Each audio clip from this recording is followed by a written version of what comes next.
नमस्कार दोस्तों, आपका स्वागत है हमारे अपने YouTube चैनल जोसोलॉजी में। दोस्तों, हमारा देश पौराणिक काल से ही ऋषियों और महर्षियों की तप स्थली रहा है। हिंदू धर्म ग्रंथों में कई ऐसे ऋषियों महर्षियों का वर्णन मिलता है जिन्होंने अपने तपोबल से मानव जाति के कल्याण के लिए कई तरह के कार्य किए हैं। तो वहीं कहीं ऐसे ऋषि भी हुए हैं जिनकी शक्ति से देवराज इंद्र को भी डर सताने लगा था कि कहीं उनसे देवराज की पदवी कोई छीन ना ले। इसी कारण उन्हें जिस किसी भी ऋषि की तपस्या से भय लगने लगता था, उनकी तपस्या को भंग करने के उद्देश्य से वो स्वर्ग की अप्सरा को पृथ्वी लोक पर भेज देते थे। ऋषि अप्सरा के रूप और यौवन को देखकर मोहित हो जाते थे। इस वीडियो में हम एक ऐसे ऋषि की कथा बताने जा रहे हैं जिन्होंने करीब 1000 वर्षों तक एक अप्सरा के साथ संभोग किया। तो दोस्तों, आइए जानते हैं ऋषि कंडु के 1000 साल तक संभोग करने का रहस्य। दोस्तों, कथा के अनुसार पौराणिक काल में एक महर्षि कंडु हुआ करते थे जिनका आश्रम गोमती नदी के तट पर था। एक बार की बात है, ऋषि कंडु ने घोर तपस्या करना शुरू किया। वो तपस्या में इतने लीन हो गए कि उन्हें किसी भी चीज का आभास ही नहीं होता था। इस तरह ऋषि को तपस्या में लीन देखकर देवराज इंद्र हमेशा की तरह घबरा गए। उन्हें यह डर सताने लगा कहीं ऋषि कंडु उनका स्वर्ग का सिंहासन न छीन ले।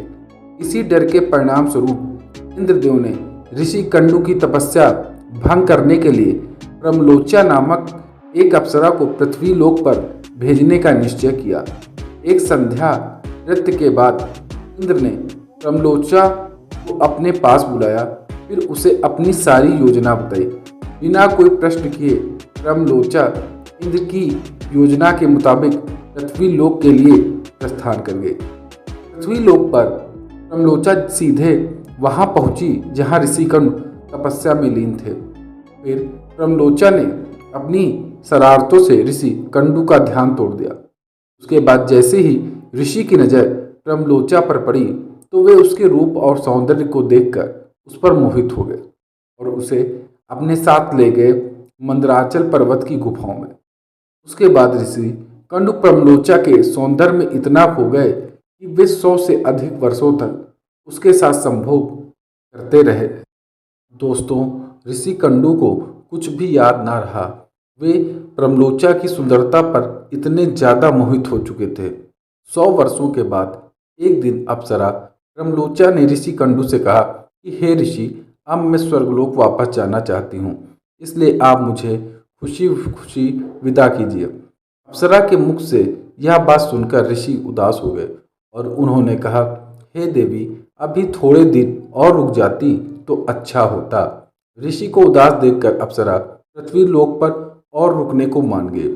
फिर ऋषि कंडु ने अगले 100 वर्षों तक उसी गुफा में अप्सरा के साथ संभोग किया। फिर 100 वर्षों बाद एक दिन प्रमलोचा ने ऋषि कंडु से कहा, हे मुनि, मुझे पृथ्वी लोक पर आए हुए बहुत समय हो गया है, अब तो आप मुझे स्वर्गलोक जाने की इजाजत दे दीजिए। ऋषि कंडु उसकी बात सुनकर फिर व्यथित हो गए। बोले, हे देवी, अभी कुछ समय और रुक जाओ, फिर चले जाना। इसी तरह कई 100 वर्ष बीत गए। जब भी अप्सरा प्रमलोचा स्वर्ग जाने की बात ऋषि से कहती तो वे किसी तरह उसे मना लेते। तो अप्सरा ऋषि के श्राप से डरती थी कि कहीं क्रोध में आकर ऋषि कंडु उसे कोई श्राप न दे दे।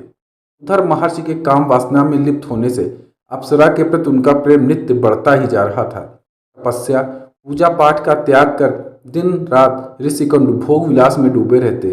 एक दिन की बात है, ऋषि कंडु बड़ी तेजी से अपनी कुटिया से निकल रहे थे। तभी प्रमलोचा उनके पास आई और पूछने लगी, हे मुनि, आप कहाँ जा रहे हैं?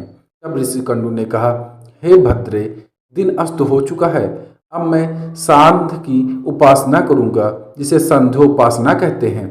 अगर ऐसा नहीं किया तो मेरा धर्म नष्ट हो जाएगा। यह सुनकर प्रमलोचा मुस्कुराए बिना रह ना सकी और बोली, सब वेदों के ज्ञाता, इतने वर्षों से क्या आप आज पहली बार सूर्यास्त हुआ है? जो आप संध्या वंदन नहीं करेंगे तो आपका धर्म नष्ट हो जाएगा। मैं तो आपसे जब से मिली हूँ, आपने कभी भी संध्या वंदन नहीं किया है।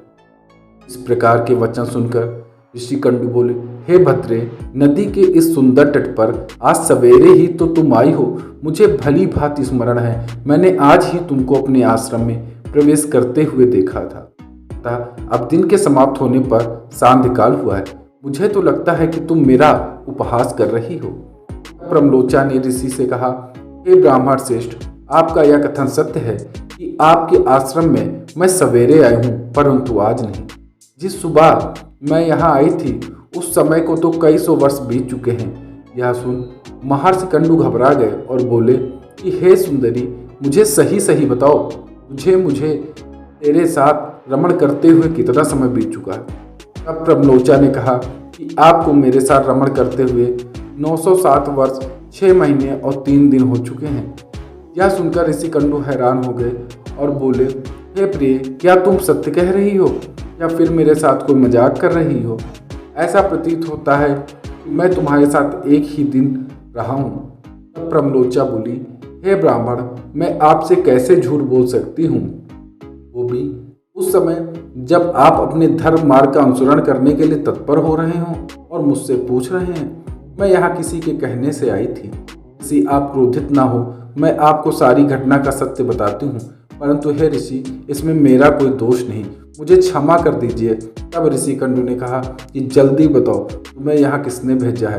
तब प्रमलोचा ने कहा कि आपकी तपस्या से देवराज इंद्र को डर लगने लगा था, उन्होंने ही आपकी तपस्या को भंग करने के लिए मुझे यहाँ भेजा।